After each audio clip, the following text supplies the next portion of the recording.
We are starting here. If you want to understand the story, do you need to understand the beginning of the story? If you want to really know and understand and grasp it, you can't skip the beginning. You don't understand what happened in the garden, you end up in some serious problematic places later. You got to start here. You got to, because this is where it starts. Destroying the seed of the woman. The truth is, the whole Bible fits together as a perfect masterpiece. It's a clear story and message where the Lord gives us all we need for understanding. But there is an underlining story through the whole thing. The story of salvation, the story of the plan for humanity and how we got here and where we're going, what's God's desire, and why has there been so much death, suffering, and pain. Follow the story all the way through. If you're familiar with the story, you probably already know. Christians, you have a little bit more of a simplified version of the story because they don't really truly get into the supernatural interpretation. They don't go deep into it because there's a lot more there.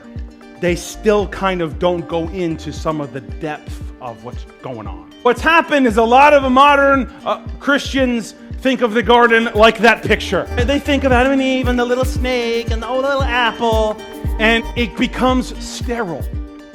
It loses a lot of what's truly happened. Obviously, there's a lot of cliches. It has been dumbed down. Just like the ark, where you have this little child's thing, and the animals in the ark. It kind of seems ridiculous, but it's not ridiculous at all.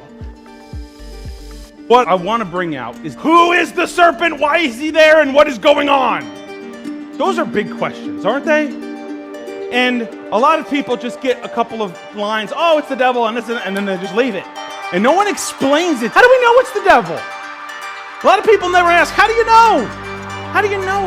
If you don't do the why, you're kind of like, I guess it's the devil because some preacher said it one time. But, well, how do you know that the serpent in the garden is the devil? Because if you read the story, does it say, he's the devil? Does it say that? It doesn't say that. So where do we get it from?